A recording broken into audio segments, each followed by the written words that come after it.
Final week of spring camp gets started today in the South Side. Pitt will practice later this morning. They have a practice today. They have a practice Thursday. And then on Saturday, everybody gets to see them in action for the Blue Gold game at Acrisure Stadium.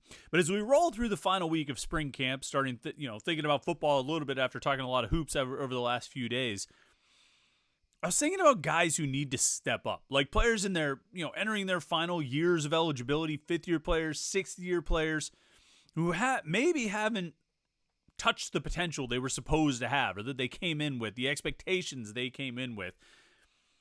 And I don't want to say they've been a disappointment, but they probably haven't lived up to their potential. But if Pitt's going to be successful this season, these guys need to be really good and play at a high level. Well, let's talk about a few veteran players who need to step up this season on today's Morning Pitt on youtube.com/Panther-Lair.com.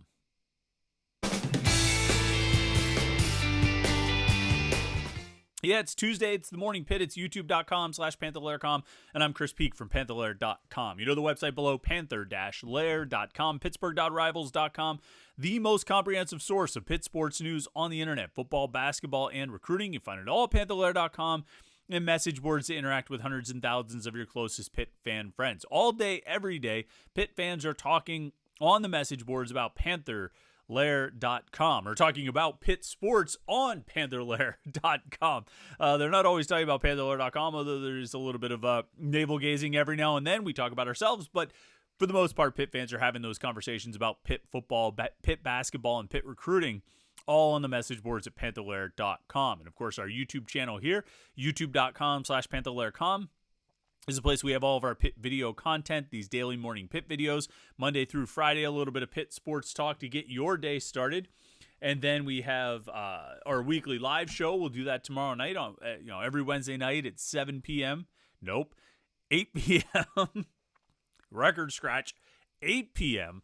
We go live, me and Jim Hammett, for an hour to talk to you about Pitt sports, talk with you about Pitt sports. I talk to Jim, Jim talks to me, we talk to you, and you guys talk to us. You post the comments and questions in the chat screen there to the right, and we, respond to as many comments as we can, answer as many questions as we can, and have those conversations with you. It's always a lot of fun. So you should tune in for it, because we have good conversations there. We do post-game shows. We have press conferences, highlights, interviews, all kinds of things here at youtube.com/Panther-Lair.com. And a way to make sure you never miss any of it is to subscribe to our YouTube channel. youtube.com/Panther-Lair.com is the place where we have all of our Pitt video content. And if you click that subscribe button right there, not only are you going to help us get closer to our goal of 4,000 subscribers, but you will never miss any of our Pitt video content. And that's what the goal is, right? Also, while you're at it, like this video. We'd appreciate that. That would be cool. Yeah, really hit the subscribe button. We're really trying to get to 4,000.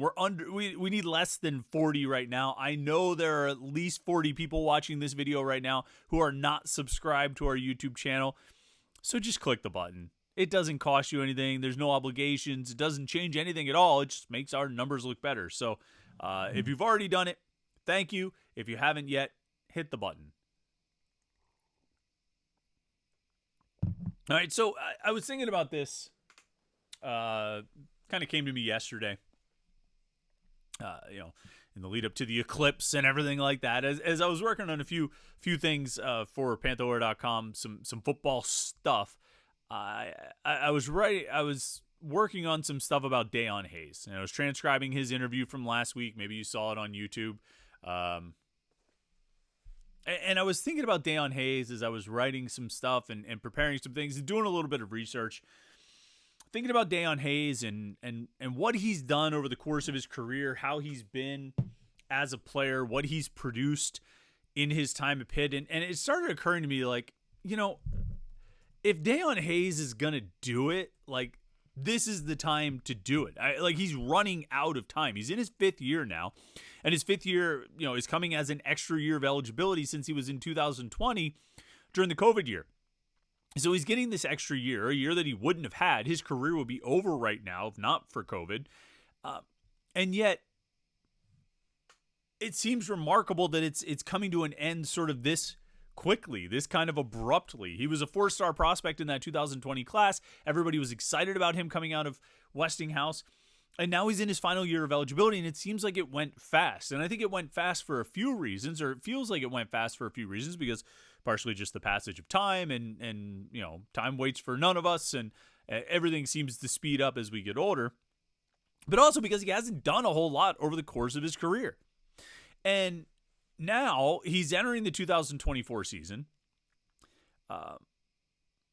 And he needs to be the leader of the defensive line, not just the defensive ends, but the defensive line, and one of the leaders of the defense, both in how he conducts himself and carries things off the field, and how, what he does on the field. And I'd say those are both equally important, maybe the on the field even more important than what he does off the field. I mean, you want leadership and all of that, but if you're out there producing, that will do a pretty good job of motivating your teammates, I think, to also, produce at a high level. So you could be a leader with how you play, but also, I mean, there's the other side of it, of what he does behind the scenes and how he works and what his habits are like and what his work ethic is like. And he needs to get better in that regard for sure. But I'm getting ahead of myself, because as I thought about Deon Hayes, I was like, time's running out. I mean, this guy was supposed to be a big-time playmaker for Pitt, a pass rush specialist, and a guy who was going to make a big impact, play for a few years and go to the NFL. But that isn't how it's worked out. And to some extent, he was behind guys. I mean, when he was a freshman, Patrick Jones and Rashad Weaver were still here. I can't say that the groups of defensive ends he played behind in 2021 or 2022 were, showstoppers. There were good players, experienced players, Haba Baldonado and John Morgan and Deslin Alexandra. But I'll be honest, with what those guys did, maybe with the exception of Baldonado, I mean, Morgan and Alexandra were just okay. They weren't super productive defensive ends, and certainly not the type that should keep an impact defensive end, an impact pass rusher off the field like those guys did with Deon Hayes. But Hayes could never really crack into that lineup. Now, last year, he finally moves into the starting lineup, gets extensive playing time. I want to bring up his snap counts here. Played 500, according to Pro Football Focus, played 576 defensive snaps over the course of 12 games. It's the most games he played in any season. Or no, I'm sorry. He played all 14 games in 2021, but didn't have nearly that much snaps. The snap counts aren't loading for the previous seasons, but he didn't play that many snaps. Last year, he was a starter. He was a full-time starter. He played a career high in snaps. And finally, the production came up a little bit, but it took him until his fourth year to get on the field as a starter. And that's, that's fine. Some guys take until their third or fourth or fifth season to really get on the field as a starter. But I think the expectations were higher for Deon Hayes because of his ranking coming out of high school, because of his pedigree and sort of what I think everyone expected him to do. And so for him to not be a starter, not get into the starting lineup until his fourth year, is a little bit of a disappointment. To play the limited snaps that he played in the previous years is a little bit of a disappointment, and the production overall is a bit of a disappointment. This is a guy who's played 39 games over the course of his career, over the course of 4 seasons, and has 12 sacks to show for it. You could do the math on that. That's 1 sack every 3 games or so, which means in a regular season, he would top out around 4 or 4.5 sacks. That's not good enough. And that's what he had last year with 576 snaps and, how many pass rush snaps, according to Pro Football Focus, about 270 pass rush snaps, and he ended up with 4 sacks. He had decent pressure numbers, 44 pressures. I think he was 8th in the ACC in that number. But 4 sacks as your leading pass rusher at defensive end with the way Pitt plays and the scheme they have and their approach to defensive line play, that's not enough. And it's not good enough. And we did have 10.5 tackles for loss, which was a good number. But I think when you would look at it, and I think Deon Hayes might say the same thing himself, that I think when you look at over a 4-year career for a guy who came in with his expectations to finally get into double-digit tackles for loss and just barely get to 4 sacks and taking 4 years to get there, in addition to taking 4 years to crack into the starting lineup, it's kind of disappointing. Now, I am a believer in Deon Hayes. I think he's got the talent to make it happen. I think he's got the talent to be one of the premier pass rushers in the ACC, not just Pitt's best pass rusher, but one of the best in the conference. I believe he's got that talent. But you're at the finish line now. And if it's not going to be now, then it's not going to be ever. And if it doesn't happen now, it probably puts a major damper on Deon Hayes' aspirations in the NFL, which have already taken a hit by how little he's produced over the course of 4 seasons. And so I look at Deon Hayes, and this is a guy who, it's now or never for him. And there's a few guys that it is now or never for, but I'm not sure if any of them had as high of expectations and high of ranking as Deon Hayes. He was supposed to be the next great pass rusher at Pitt, and he hasn't gotten there yet. And I think there's a variety of reasons why. I don't necessarily, like I said, I don't think it's a talent issue. I think he's very good. I think there's a consistency issue, which Charlie Partridge talked about before he left. Pat Narduzzi has talked about it. Tim Doust has talked about it. Doust said that when he first got hired, Deon Hayes called him and said, what can I do? What do I need to do to get better? And one of the biggest things he said is, look, your consistency. You got to be more consistent in how you approach every snap. Because when Deon Hayes is locked in, he's really good. When he's not, well, he's not. And that's a problem, and that's a problem on a lot of levels. Number one, Pitt needs his production. Pitt needs him to produce at a high level, not 4 sacks. It needs to be 8 sacks or 9 sacks. Ideally, you shoot for double digit, but at this point, if you could get 8 or 9 sacks out of Deon Hayes, that's going to be a really productive season. And you're probably going to be pushing 15 to 18 tackles for loss, which would be a great number for him to get, because it would show him making plays in the backfield against the pass and also against the run. And Pitt needs that kind of production because they don't have much of that coming from anywhere. But then they also need, for Deon Hayes to get that level of production, he's going to have to work at a certain level, right? Like what I was just talking about with the consistency and the commitment and the work ethic. He's going to have to work at a certain level. And if he does that, that will be good for Pitt as well. Because I think it will carry over. I think other guys will pick up on that. I think it'll create a certain standard. And Pitt needs that from the defensive line because this whole defensive line group is unproven. We talk about Deon Hayes needing to step up. We could also talk about Bam Bremo. We could talk about Elliot Donald. We could talk about Nikai Johnson. We could talk about Nate Matlack, who came in as a transfer. The onus is on him as well. He's in his final year of eligibility. And so there's a bunch of guys on that defensive line. And then, at the opposite end, there's all these young guys. There's Isaiah Neal and Francis Brew and Sincere Edwards and Jasir Whittington coming in. And there's Antonio Kamen and Maverick Grazio from last year's recruiting class. Sean Fitzsimmons, who's a third-year guy now. He's still kind of young and inexperienced. They need that example set of how to work, and Deon Hayes needs to be that guy. He really does. Pitt needs it on a lot of levels. And just to repeat myself one more time, it's now or never for Deon Hayes. And he might have as much pressure on him as anybody else on the team. Really. There's quarterback obviously has to play at a high level and this guy and that guy. But if you look at all the circumstances of expectations, of what's needed from the position, of where he is in his career and what he's done to this point and kind of what he came in expecting to be able to do, I don't know if there's anybody with more pressure than Deon Hayes. And you know what? This happens sometimes on these videos because we're now, 14 minutes in, 13 minutes in. Sometimes I get into a topic and I kind of realize that what I started off thinking was going to be the topic, it actually wasn't. I had a list of a few guys who are going to have pressure on them.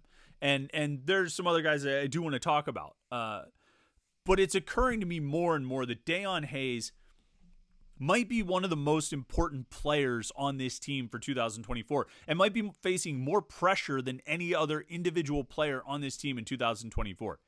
There's always going to be a lot of pressure on the quarterback. There's no question about that. Quarterback is always the most important position on the field. But if you take that and sort of set it aside, there's not any more pressure on Nate Yarnell than there is on any quarterback in any given season. Right? It's a standard amount of pressure on Nate Yarnell this year. But I would say the pressure on Deon Hayes exceeds what is sort of standard for a defensive end. even in a pass rushing, aggressive front four sort of scheme, 4-3 defense like Pitt runs, where the defensive ends are counted on to get a lot of pressure off the edge, where the defensive ends are counted on to, produce and get into the backfield and make plays. They're not just there to eat up blocks for the linebackers. They are there to make plays. And so there's always going to be pressure on the defensive ends. It was there on Hayes last year, obviously, and Nate Temple and Bam Brima and those guys. And in the past, it was on Hobble Baldonado and John Morgan and Deslin Alexander. Before that, Patrick Jones and Rashad Weaver. The pressure is always on those positions to produce because they're important positions in this defense. But I would say the pressure is even greater on Deon Hayes this year because he has to be one of the top, no worse than top 4 players on the defense this season. Actually, I would probably put him among the top 3. I really would. I was gonna include like Solomon DeShields or a linebacker, maybe even Brandon George or something like that. But the reality is, I think Pitt needs its top 3 players on defense to be a defensive end, a corner, and a safety. In this defensive scheme and the way they play and what they want to be able to do, this defense is at its best when its 3 best defensive players are an end, a corner, and a safety. And obviously, you like to have linebackers playing at a really high level or 2 corners playing at a high level or both safeties or a D tackle or something like that. But this defense is at its best when those 3 positions are leading the way. And I think there's an opportunity here. Well, we have big questions about the corners for sure. But I think with the safeties, I think, probably Donovan McMillan, possibly Javon McIntyre, maybe even the way he's been playing, Philip PJ P5 O'Brien Jr., maybe could be in that mix. But I think one of those safeties will be a top 3 player on the defense this season. We'll find out about the corners. I don't know if one of the corners will be a top 3 player. They need it to be. But then up front, you need one of those defensive ends to be a top 3 player on this defense. Now, maybe Nate Matlack comes out of nowhere, and by nowhere I mean Manhattan, Kansas, which is kind of like nowhere from everything I've been told. Maybe Nate Matlack comes from out of nowhere and emerges as one of the best players on this defense this season. I've heard a lot of good things. It sounds like he's practiced really well. He's done well in spring camp so far. He's a guy, I repeat this a lot, but I think it's important to understand for the context of Nate Matlack. He's a guy who played in a 3-4 at Kansas State, didn't really get many opportunities as a pass rusher there because, as we all know, that's not really what a 3-4 defensive end does. That's more the outside linebacker's role in that kind of defensive scheme. And so he wanted to go to a defense that would allow him to flourish as a pass rusher off the edge. And that's what the 4-3 defense, particularly Pitt's 4-3 defense, allows you to do. And so that's what he wants to do. That's why he came here. And I think, it seems like it's working well. It seems like he's doing well in this defensive scheme. Is he going to do well enough to be one of the top 3 players on the defense? I don't know. If he is, great. Now, like I said, you need your top 3 players on the defense to be an end, a corner, and a safety, so that would take care of the end position. But it would be a disappointment if an end ends up as one of the top 3 players on defense and it's not Deon Hayes. Deon Hayes, as a 4-star recruit coming out of the City League, a guy who was coveted by a lot of schools but committed to Pitt relatively early. I think Nakai Johnson committed before him, and he was one class younger than Hayes, so he wasn't that early, but he was relatively early. He was a June commit or something like that, and stayed with Pitt despite pressure from other schools.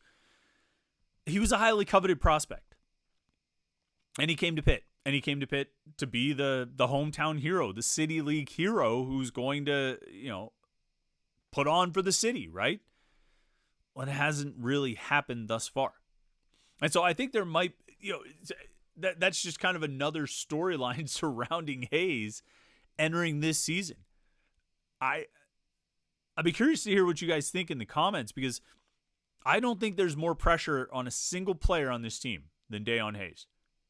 When you consider all the circumstances and all the storylines and all the elements at play here, I think there's more pressure on him than anybody else. What do you guys think? Can you think of someone with more pressure?